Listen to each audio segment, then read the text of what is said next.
puasa syariat ma'ayum sikanil makulati wal masyrubat wa an liqa'ini saifin lahar, muasaan dahar, muasaan minum, muasaan jima ti berang ti mimiti pajar datang ka guru urang kenan teu dahar teu nginum teu jima, eta puasa syariat. Jadi baik geus puasa syariat.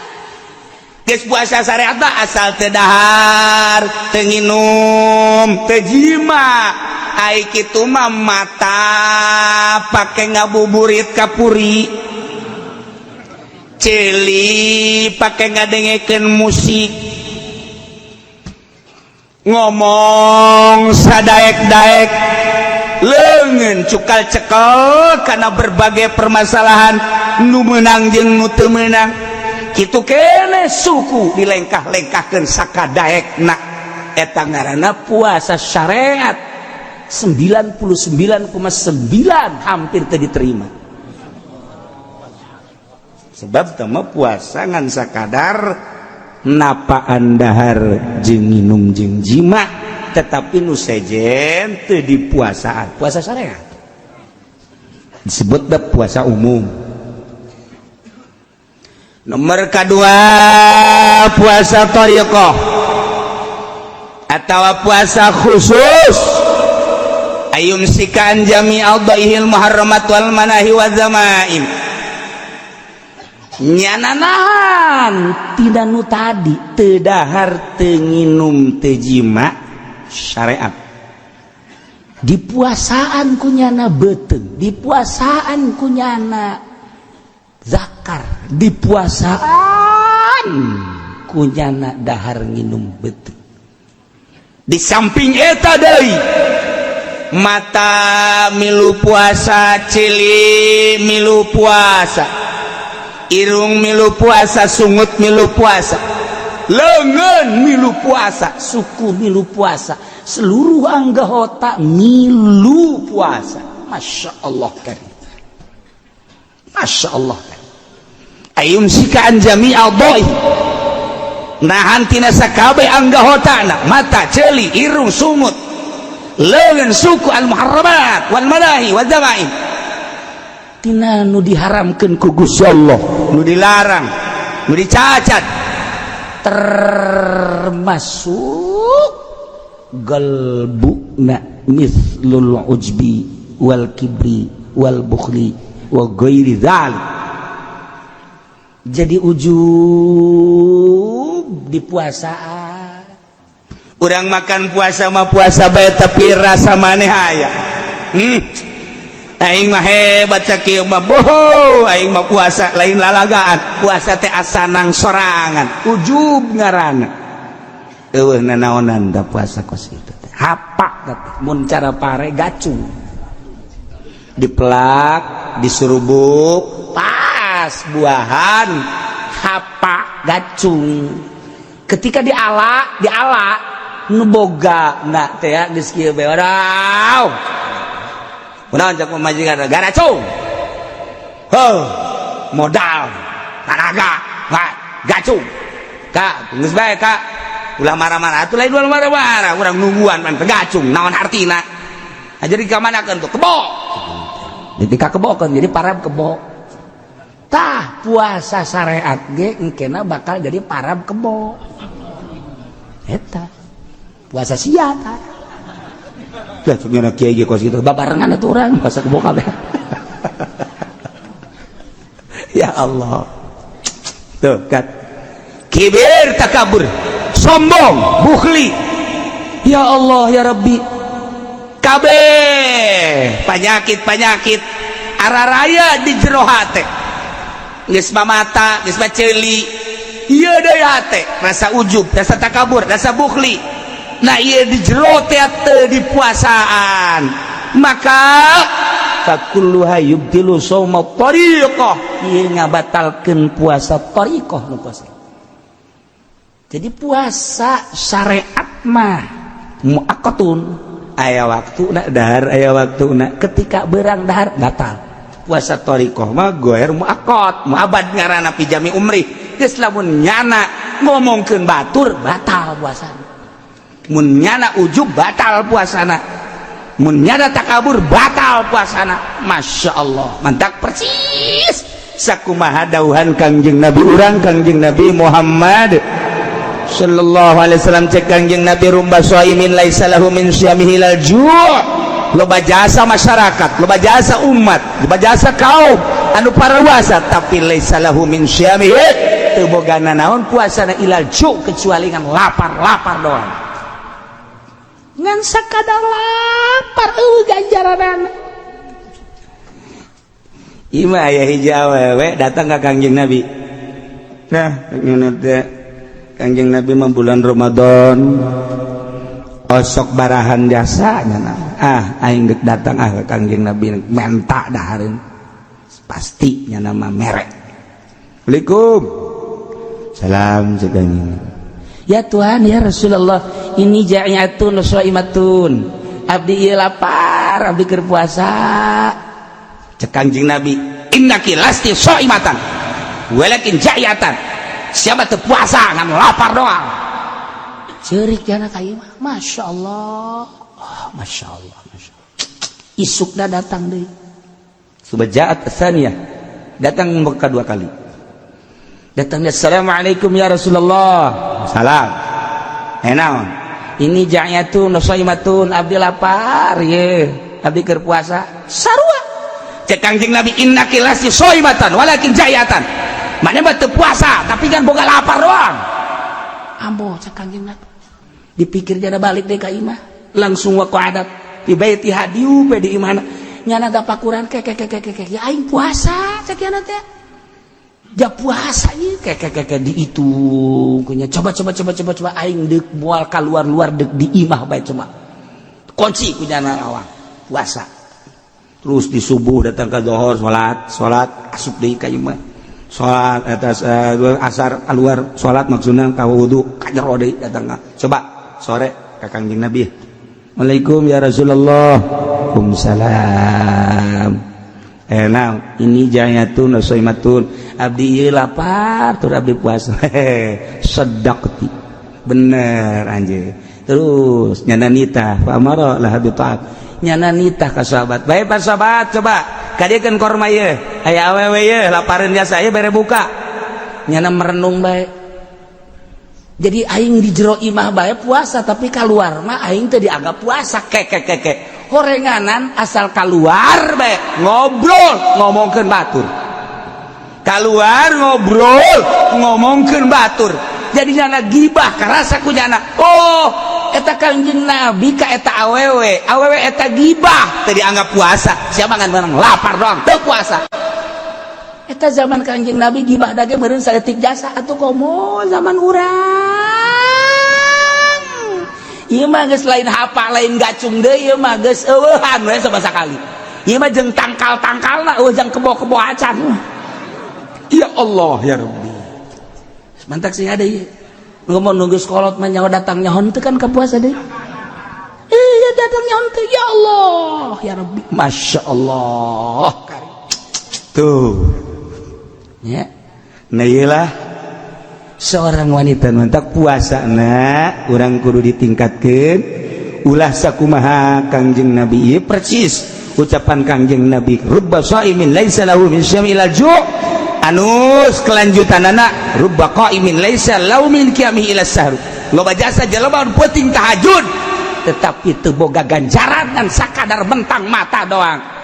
Nyanangan sakadar mentang mata doang melek tapi ganjaranana kunaon eta rasa takabur rasa ujub di jero hatena aya keneh bae komo beurangna kemudian nyana ngomongkeun batur tahajud tinggal tahajud. Allah karim mentak cek Kangjeng Nabi kamin shaimin muftir wa kamin muftirin shaim.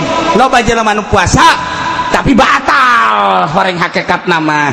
Loba jelema nu batal puasana tapi puasa maksudna kieu loba jelema nu beurangna puasa tetapi ganjaranna. Loba jelema anu beurangna puasa terus maghrib buka kabelah dituna tetep makna puasa bae padahal geus buka tapi maknana makna puasa bae. Kunaon eta ayumsiku a'dha'u anil asam wa idza'in nas bil jawari. nyana ngajagaan anggahotana ngajagaan tina kabatur tina iza nganyerikeun batur teu ngomongkeun dan lain sebagainya sangat dijaga. Ngantak cek Kangjeng Nabi hadis qudsi Allah nyarita inna shauma li puasa man aing. Ngantak lamun saya yang kalem berarti geus lain aing deui. Puasa man aing berarti lamun saya takabur lain aing deui. Puasa man aing. Awas inna shauma li. Asaumu li inna shauma li sarua bae. Puasa man aing. Ulah di aku gusia ujub teh takabur teh yang kalem teh dan lain sebagainya ria. Wa ana ajzibihi aing nu bakal ngabalas siapa puasa geus bae atas dasar aing lillahi taala nu aing eta puasa. Lamun haju sia takabur berarti geus lain nu aing deui. Lamun sia sombong berarti geus lain nu aing deui. Lamun sia kalem ku batur basa lain nu aing deui. Aing moal ngabalas ka sia. Puasa mah nu aing. Berarti kudu dijaga urang. Zahiran wa batin. Allah karim. Numantak lamun urang geus bisa ngajagaan zahir jeung batin kakara kurang eta teh makna puasa. Lamun puasa mah puasa teu dahar teu nginum teu jima tapi haju urang terus bae ngabuburit beuh mata dideleukeun sakadayak urang. Teu dipuasaan eta mata teu dipuasakeun ceulit teu dipuasakeun eta mah nu kos kitu mah lain puasa pindah dahar. Pindah dahar. Allah respen jasa ka jelema anu nahan nafsu birah, nafsu amarah, nafsu serakah kabeh ku urang teh dipuasaan. Allah sangat resep. Nu mantap jihad perang di medan laga mah gampang, tapi perang nafsu ieu lah nu hese. Iya nu hese. Nah urang sabulan ya. Satahun cuma sabulan dititah tapa urang. Mentek cek ulah nu karolot bae nu karolot lah geus lah ulah loba macam-macam. Ulah loba macam-macam geus bandingan ge tararapa bae geus. Ulah kaman geus. Pokona di imah TV begedean. Pan goblok eta. Manya nonton TV bulan puasa sih. Maca Quran, zikir. Ulah loba ngobrol-ngobrol aja. Masya Allah. Nu mantak nu hebat mah ye doa Siti Robaiatul Adawiyah. Urang apalkeun nya terutama ku kaum Hawa. Ye doa anak pohara jasa ye. Bisa sekali hebat ye. Ilahi makana nasibi minad dunya fatihi lil kafirina wa makana nasibi minal uqba fatihi lil mu'minin. Fala uridu minad dunya illa dzikraka wala minal uqba illa ru'yatak ya arhamar rahimin. Ta eta doa waliyatullah Siti Robaiatul Adawiyah. Urang teu kapanggih jeung Siti Robaiana teu ka zamanan kuburanana jana aya 3 di dunia. Lain lalagaan yang mau di urang ge kuburan teh Syekh Yusuf teh aya 7 di dunia kuburanana. Syekh Maghribi teh aya 3 di dunia. Kemudian kitu aya 9 kuburan teh loba jasa.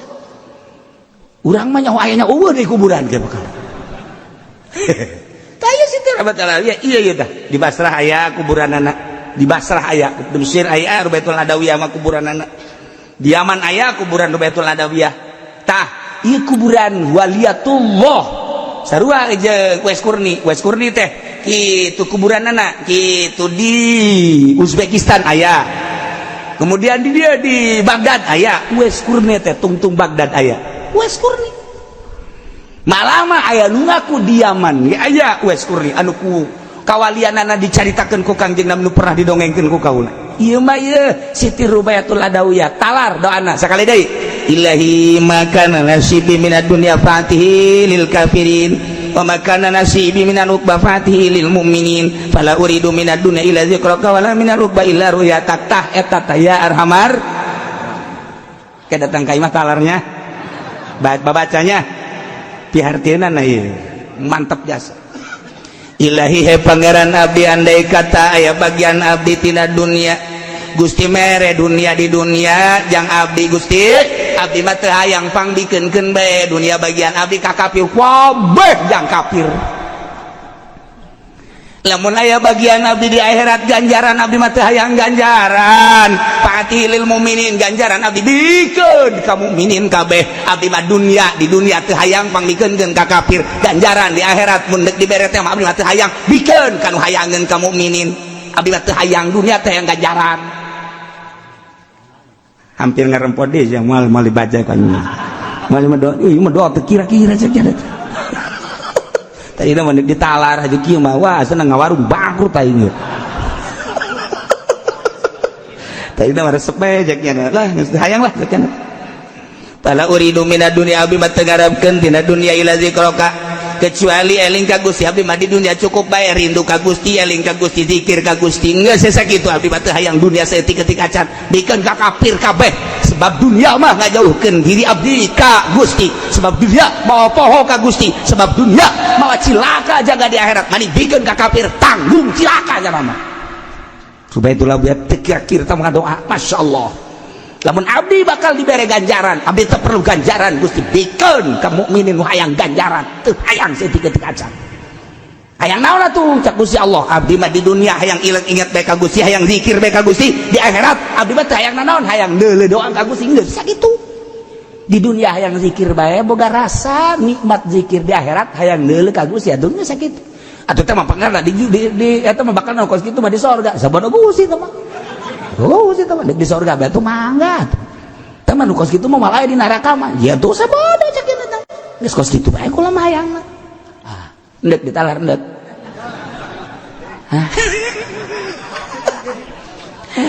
itu kuat dong tah ngadengin urang kos gitu dah Gusti lamun abdi dibere bagian dunia geus ulah dikabdikeun ka kafirkeun bae ka anak atuh ulah anaknya cilaka beneran emang ka anaknya ulah cek sugan itu ieu mah kata tangga ulah naon sebabna begitu ditanya ku ulama rubeah eta ngadoa sia kos kitu amat kumaha atuh lamun eta bagian sia dunia dibikeun bae atuh kata tangga maulah kamu kuna tatanggana mukmin lamun nyana aing mere dunia ka mukmin haju ku Allah diijabah engke nyana bisa sugih ku sebab sugih nyana cilaka berarti nyana jauh jeung Allah berarti jauhna nyana jeung Allah gara-gara aing mere ka nyana hayang aing jeung kukuman geus kakapirkeun bae kabeh kakapirkeun kita tangga susah kajen penting ke sorga anak susah oh masalah sakena penting mah ke sorga pemikiran nangis duniaan saya tika-tika aja yang nama mun tukang karung yang nama jariji